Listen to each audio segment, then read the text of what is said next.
ಸಂಜೆ ಅದೇ ತಾನೇ ದೀಪ ಹಚ್ಚಿತ್ತು. ಬಾಗಿಲ ಕರೆಗಂಟೆ ಕೇಳಿ ತೆರೆದೇ ಇದ್ದ ಬಾಗಿಲ ಬಳಿ ಬಂದರು ಭವಾನಿ ಶಂಕರ್. ಕಾಳಿಂದಿ ಮೇಡಮ್ ಮನೆ ಇದೇನೆ, ಮೇಡಮ್ನ ಕಾಣಬೇಕಿತ್ತು ಎಂದ ಆಗುಂತಕ. ಬಾಗಿಲ ಹತ್ತಿರ ದನಿ ಕೇಳಿ ಕಾಳಿಂದಿ ಅಲ್ಲಿಗೆ ಬಂದಳು. ಮಹದೇವ, ನೀನೇನು ಇಲ್ಲಿ ಎಂದು ಬಿಡುವುದರಲ್ಲಿದ್ದಳು ಮಹದೇವನನ್ನು ಕಂಡು. ಆದರೆ ಅವನೇ ಜಾಣತನದಿಂದ, ಮೇಡಮ್ ನೀವೇನಾ ಕಾಳಿಂದಿ, ನಾನು ಮಹದೇವ ಅಂತ, ರಿಚರ್ಡ್ಸನ್ ಮನೆಯವನು, ಅವರ ಆಳು ಎನ್ನಿ. ಆದರೆ ಅವರು ನನ್ನನ್ನು ತಮ್ಮ ಅಂತಾರೆ.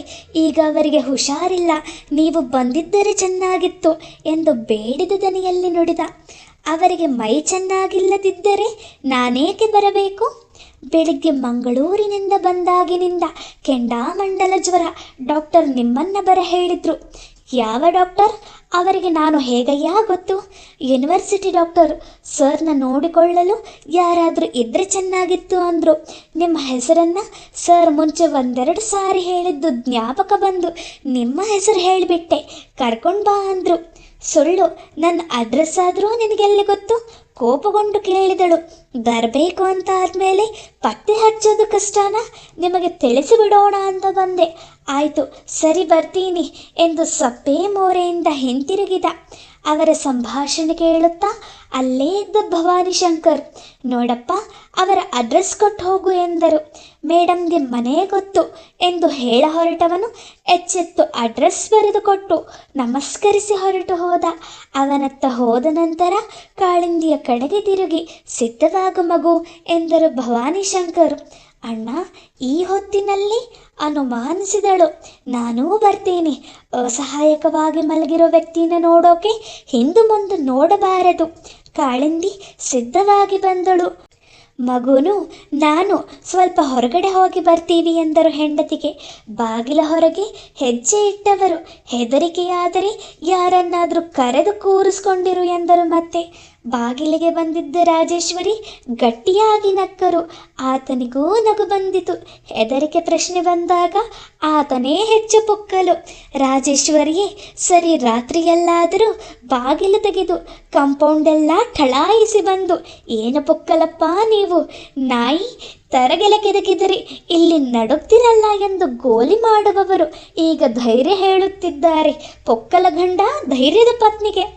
ತಂದೆ ಮಗಳು ಆಟೋ ರಿಕ್ಷಾದಲ್ಲಿ ಮಲ್ಲೇಶ್ವರದ ಮಾರ್ಗವಾಗಿ ಬಂದು ಹಾದಿಯಲ್ಲಿ ಒಂದು ಗುಲಾಬಿ ಪುಷ್ಪಗುಚ್ಛ, ಒಂದಷ್ಟು ಹಣ್ಣು ಕೊಂಡುಕೊಂಡು ಜಯ ಮಹಲಿನಲ್ಲಿದ್ದ ರಿಚರ್ಡ್ಸನ್ನ ಮನೆಯನ್ನು ತಲುಪಿದರು.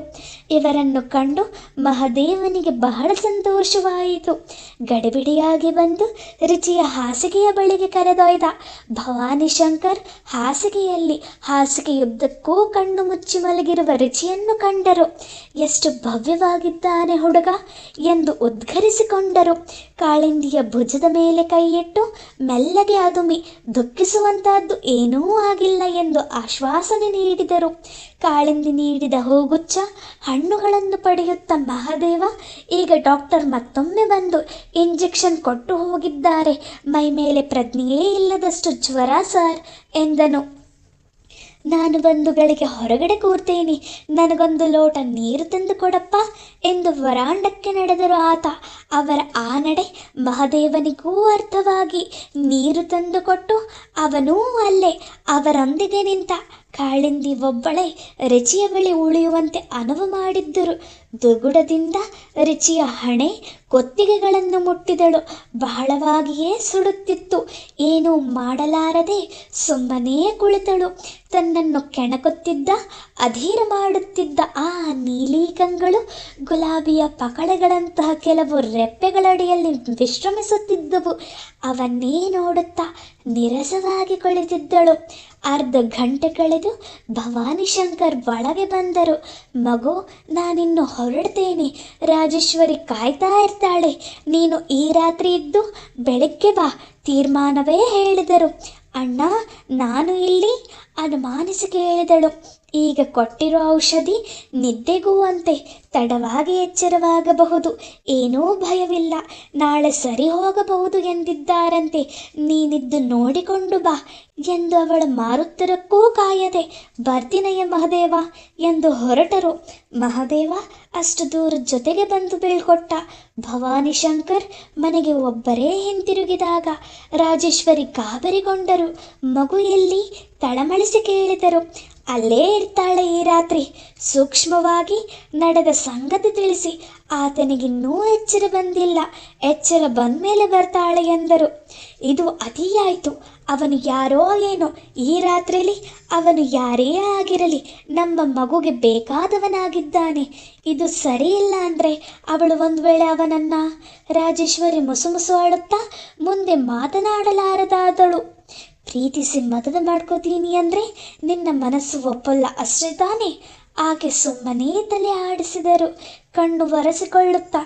ಒಂದು ವೇಳೆ ಹಾಗೇ ಆದರೆ ನಾವು ಸಂತೋಷ ಪಡೋಣ, ಹಾಗೆ ಆಗಲಿ ಅಂತ ನಾನು ಹಾರೈಸ್ತಾ ಇದ್ದೀನಿ. ಮಗು ನಮ್ಮ ಸಂತೋಷಕ್ಕೆ ಅಂತ ಮಾಡ್ತಿರೋದು ನೆನೆಸ್ಕೊಂಡ್ರೆ ಅವಳ ಸಂತೋಷಕ್ಕೆ ಅಂತ ನಾವು ಇದಕ್ಕೆ ಒಪ್ಪಬೇಕು. ರಾಜೇಶ್ವರಿ, ನಿಮ್ಮ ಬುದ್ಧಿಗೆ ಯಾವಾಗರ ಬಡಿದಿದೆ? ನಮ್ಮ ಜಾತಿಯಲ್ಲ, ಕುಲ ಅಲ್ಲ, ಪರದೇಶದವನು, ಕ್ರಿಶ್ಚಿಯನ್ ಅಂತೀರಿ, ಹೇಗ್ರಿ ಒಪ್ಪೋದು? ರಾಜೇಶ್ವರಿ ಆತಂಕದಿಂದ ಕೇಳಿದರು. ಅವನು ಪರದೇಶದವನು, ಕ್ರಿಶ್ಚಿಯನ್ ಅನ್ನುವುದಲ್ಲ ನಿಮ್ಮ ಸಮಸ್ಯೆ. ನನಗೊತ್ತು, ಅವನೂ ನಮ್ಮವನೇ ಆಗಿದ್ರೂ ನೀನು ಒಪ್ತಾ ಇರಲಿಲ್ಲ. ನಿನ್ನ ಸ್ವಾರ್ಥ ಇದಕ್ಕೆ ಕಾರಣ ಎಂದು ಕಠಿಣವಾಗಿ ನುಡಿದರು ಭವಾನಿ ಶಂಕರ್. ಎಲ್ಲಾದರೂ ಉಂಟಾ ಸ್ವಾರ್ಥ? ಎಲ್ಲಿ ಬಂತು ರೀ ಇಲ್ಲಿ? ಅವಳು ಮದುವೆ ಆಗಿ ಹೊರಟೋದ್ರೆ ನಮ್ಮ ಊರುಗೋಲು ಮುರಿದ ಹಾಗೆ ಆಗುತ್ತೆ ಅಂತ ನಾವೇ ನಿಂತು ಈ ವೇಳೆಗೆ ಮದುವೆ ಮಾಡಬೇಕಿತ್ತು. ಈ 10 ವರ್ಷಗಳಿಂದ ಅವಳೇ ಆದರೂ ಯಾರನ್ನಾದರೂ ಆರಿಸ್ಲಿ ಅಂತ ಕಾದದ್ದಾಯಿತು. ಅವಳಿಗೂ 33 ವರ್ಷ ಆಯಿತು. ಅವಳೂ ಹಾಗೆ ಇರಬೇಕಂತೀಯ? ನಾನೇನೂ ಹಾಗನ್ನಲ್ಲ. ನಮ್ಮ ಪಾಡು ನಮ್ಮದಾಗಿರಲಿ, ಅವಳು ಮದುವೆ ಆಗಲಿ. ಆದರೆ ಈ ಪರದೇಶದವನು?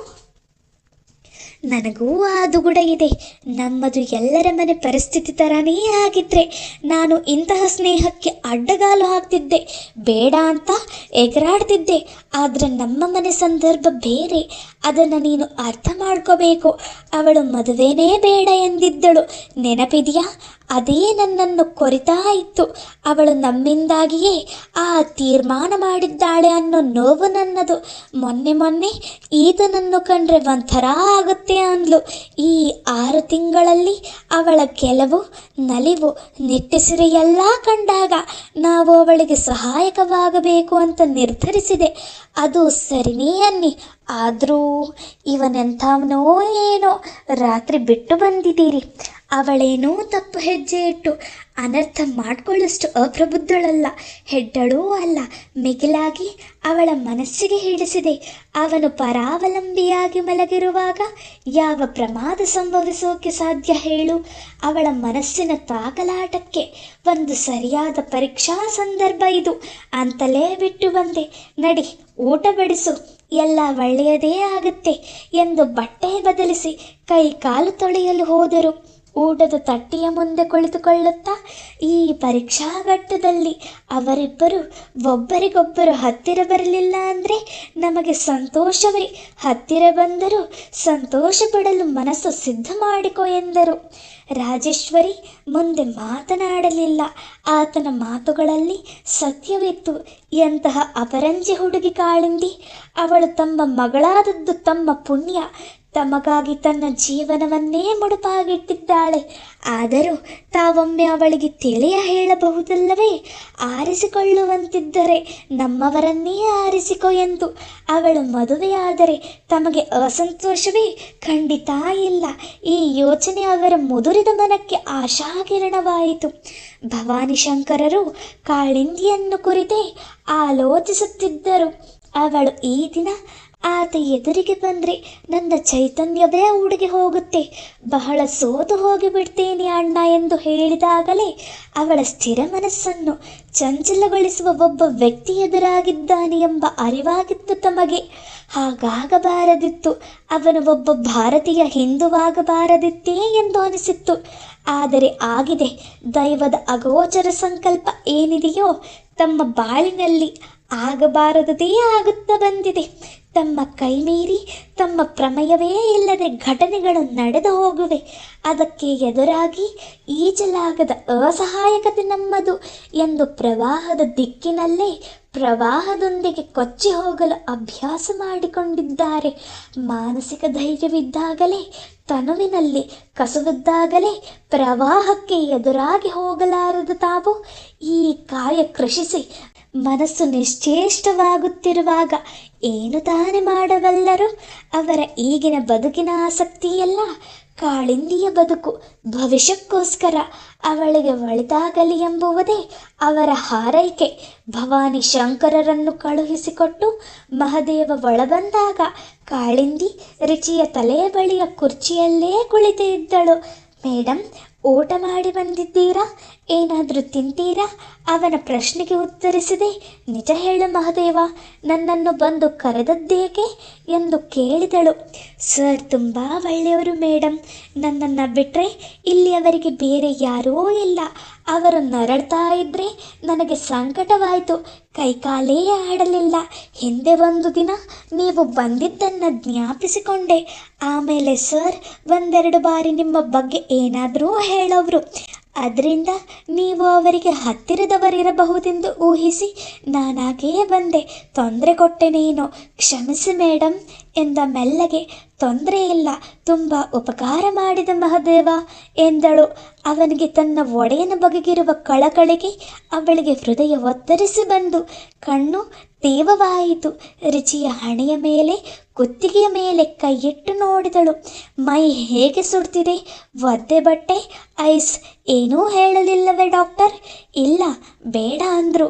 ಕೊಟ್ಟಿರೋ ಇಂಜೆಕ್ಷನ್ಗೆ ಜ್ವರ ಇಳಿಯುತ್ತೆ ಅಂದಿದ್ದಾರೆ. ಸರಿ, ನೀನು ಹೋಗಿ ಮಲಗು, ನಾನಿರ್ತೀನಿ ಇಲ್ಲಿ. ನಿಮಗೆ ಏನಾದರೂ ಊಟಕ್ಕೆ? ಮತ್ತೆ ಸಂಕೋಚಿಸುತ್ತಾ ಕೇಳಿದ. ಏನೂ ಬೇಡ ಮಹದೇವ, ನೀನು ಹೋಗು. ಬೇಡಿ ಮೇಡಮ್, ನಾನು ಅವರನ್ನು ನೋಡ್ಕೊಳ್ಳೋಕೆ ಅಂತಲೇ ಇರೋನು, ಪೇಯ್ಡ್ ಸರ್ವೆಂಟ್. ನೀವು ಮಲಗಿ, ಅವರಿಗೆ ಎಚ್ಚರ ಆದಾಗ ಎಬ್ಬಿಸ್ತೀನಿ. ಈಗ ವಾದ ಬೇಡ. ಸ್ವಲ್ಪ ಹೊತ್ತು ನೀನು, ಸ್ವಲ್ಪ ಹೊತ್ತು ನಾನು ಇರೋಣ. ಬೆಳಗ್ಗಿನಿಂದ ನೀನಿದ್ದೀಯ, ಈಗ ನಾನಿರ್ತೀನಿ ಎಂದಳು. ಸರಿ ಎಂದು ಅವನೂ ಸರಿದ.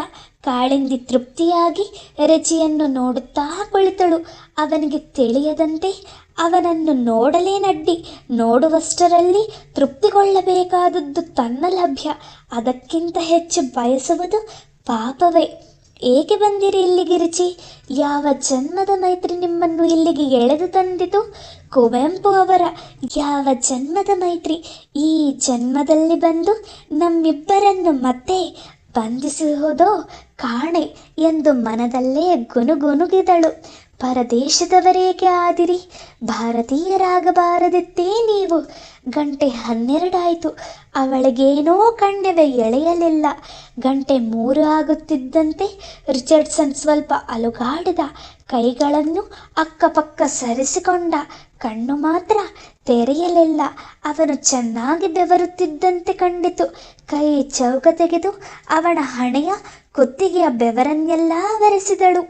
ಅವನ ಮೈಗೆ ಕೈ ತಗುಲಿ ಜುಮ್ಮೆಂದಿತು ತನು. ಒಮ್ಮೆಲೆ ಬಹಳ ಅಧೈರ್ಯವಾಯಿತು.